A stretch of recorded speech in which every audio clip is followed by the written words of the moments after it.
આગળ તે કથાની વાત કરીશું। હજારો વર્ષો પહેલાની આ વાત છે। શ્રી ચામુંડા માતાજીનો ડુંગર હજારો વર્ષો જૂનો હોવાનો ઉલ્લેખ થાન પુરાણ નામના પુસ્તકમાં જોવા મળે છે। દેવી ભાગવત અનુસાર હજારો વર્ષો પહેલા અહીં ચંડ અને મૂંડ નામના બે રાક્ષસનો ખૂબ જ ત્રાસ હતો। ત્યારે ઋષિ મુનિઓએ યજ્ઞ કરી આદ્ય શક્તિમાની પ્રાર્થના કરી। ત્યારે આદ્ય શક્તિમાના હવન કુંડમાંથી તેજ સ્વરૂપે મહાશક્તિ પ્રગટ થયા અને તેજ મહાશક્તિએ ચંડ અને મૂંડ સાથે યુદ્ધ કર્યું। મહાશક્તિએ ચંડ અને મૂંડનો સંહાર કર્યો। ચંડનો સંહાર કરી માં ચંડી કહેવાયા અને મૂંડનો સંહાર કરી ચામુંડા કહેવાયા। આ મહાશક્તિનું નામ ચંડી ચામુંડા પડ્યું। બંને રાક્ષસનો વધ કર્યા પછી ચામુંડા માતા ચોટીલાના ડુંગર ઉપર બિરાજમાન થયા। એક લોકવાયકા પ્રમાણે ડુંગર ઉપર ભૃગુ ઋષિનો પણ આશ્રમ હતો। ચોટીલા ચામુંડા માતાજીના સ્થાને વિશેષ પરંપરા છે।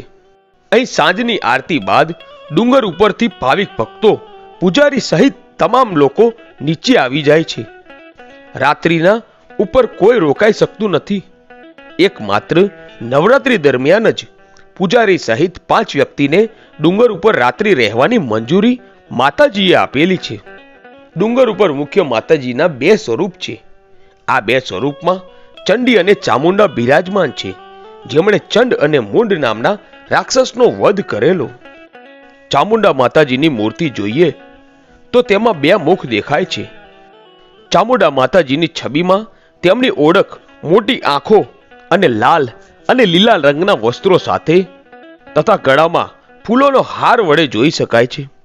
તેમનું વાહન સિંહ છે। ચોટીલાના ડુંગર ઉપર વર્ષો પહેલા મંદિરની જગ્યાએ એક નાનકડો ઓરડો હતો। તે સમયે ડુંગર ચડવા પગથિયા પણ ન હતા, તો પણ લોકો માતાજીના દર્શન કરવા આવતા હતા। આશરે 155 વર્ષ પહેલા મહંત શ્રી ગોસાઈ ગુલાબગીરી હરિગીરી બાપુ ડુંગર પર ચામુંડા માતાજીની પૂજા કરતા અને મંદિરના વિકાસના કાર્યો કરતા। હાલ તેમના વારસદારો વંશ પરંપરાગત રીતે ચામુંડા માતાજીની સેવા પૂજા કરે છે અને અત્યારે મંદિરે આવતા યાત્રાળુઓને સગવડ મળી રહે તે માટે કાર્ય કરે છે।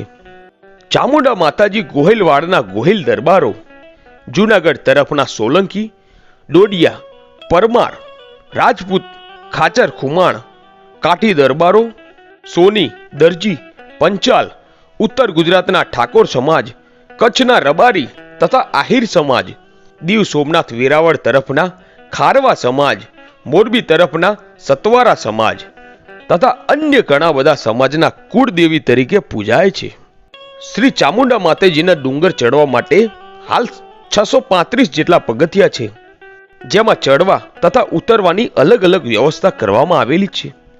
વર્ષની 3 મુખ્ય નવરાત્રી મહા, ચૈત્ર તથા આસો માસમાં માતાજીના ડુંગર પર અને સમગ્ર તળેટી તથા હાઈવે પર જાણે કે ધાર્મિક મિની કુંભ મેળો ભરાયો હોય તેવા રૂડા ધાર્મિક સભર દ્રશ્યો જોવા મળે છે। ખાસ કરીને આસો માસની નવરાત્રીથી છેક દિવાળી સુધી મોટી ઉંમરના વયોવૃદ્ધો પણ હૃદયમાં માતા પ્રત્યેની અપાર શ્રદ્ધા સાથે સડસડાટ ડુંગર ચડી જાય છે।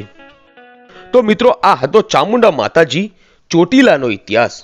મિત્રો, આવી જ અન્ય માહિતી અને નવા ઇતિહાસ જોવા માટે આજે જ અમારી ચેનલ A1 ગુજરાતીને સબસ્ક્રાઇબ કરો। ધન્યવાદ।